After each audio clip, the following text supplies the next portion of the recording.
سوالات ایک ہی زمرے میں پوچھی گئی ہے۔ سب سے پہلا سوال پوچھا گیا کہ حق مہر کے کتنے اقسام ہیں۔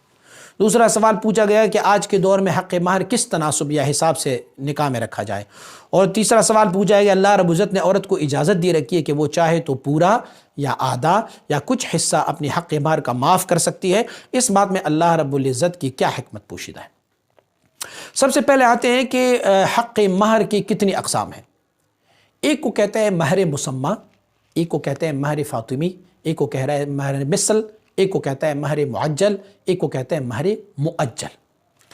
مہر مسمہ کیا ہے کہ وہ 10 درہم سے کم نہ ہو، اس کو کہتے ہیں مہر مسمہ۔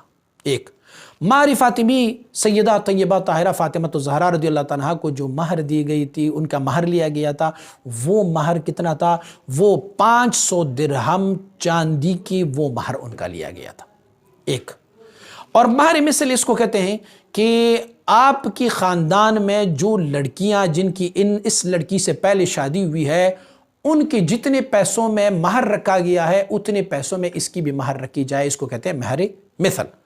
ایک ہوتا ہے مہر معجل، جب مہر معین ہو جائے تو کیا وہ مہر ابھی دیا جائے گا عند النکاح یا بعد میں دیا جائے گا؟ اگر عند النکاح ابھی اس کو ادا کریں گے تو اس کو کہتے ہیں مہر معجل، ہا کے ساتھ، عین کے ساتھ، مہر معجل۔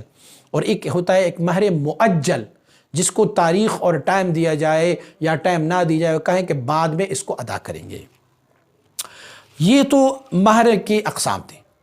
پوچھا گیا ہے کہ آج کے دور میں حق مہر کس تناسب سے نکاح میں رکھا جائے، تو زیادہ مقدار کی کوئی حد نہیں ہے، جتنا رکھ سکتے ہیں آپ رکھ لیں، دونوں فریقین آپس میں مان جائیں گے وہ مہر ہوگا، لیکن کم از کم جو ہے وہ 10 درہم ہونا چاہیے۔ 10 درہم سے شرعی لحاظ پہ کم نہیں ہوگا، 2 تولے پونے 8 ماشا چاندی کی رقم کی برابر ہوگا۔ اگر 10 درہم کو آج کل کے ہم کنورٹ کرتے جائیں گے تو میرے خیال میں اس میں سے 3000 کے لگ بھگ پاکستانی روپے بن سکتے ہیں۔ تو کم از کم مہر جو ہے وہ اتنا ہونا چاہیے، زیادہ کی کوئی مقدار نہیں ہے۔ سوال کے اگلی چپٹر میں انہوں نے سوال پوچھا ہے کہ عورت جو ہے وہ اپنی حق مہر آدھا یا کچھ تناسب کے حساب سے یا کچھ حصہ جو ہے وہ خود معاف کرا سکتی، اس میں حکمت کیا ہے؟ اللہ رب العزت نے کیا حکمت رکھا ہوا ہے؟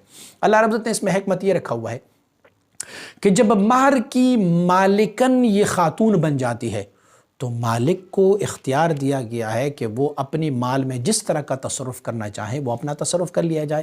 دوسری بات یہ ہے کہ مہر میں معاف کرنے میں ایک حکمت یہ پوشیدہ رکھی گئی ہے کہ چونکہ شوہر نے مال کے بدلے میں اس عورت کو لینا ہے، تو عورت یہ اپنی شوہر کے ساتھ احسان کر لے کہ بھئی میں نے اپنی مہر جو ہے وہ تجھ سے لے لیا لیکن واپس تمہیں کر دیتی ہوں، میں معاف کر دیتی ہوں، کچھ حصہ معاف کر دیتی ہوں، کچھ حصہ میں تمہیں واپس گفٹ کرنا چاہتی ہوں۔ تو اس سے چونکہ تحفہ دیا جاتا ہے تو آپس میں محبتیں بڑھتی جاتی ہیں، کیونکہ انسان جو ہے وہ مال کے بارے میں بہت حریص ہے۔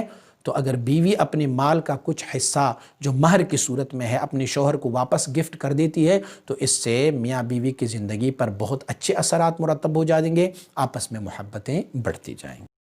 مزید ویڈیوز کے لیے ہمارے YouTube چینل کو سبسکرائب کریں اور بیل آئیکن پر کلک کریں۔ جزاک اللہ۔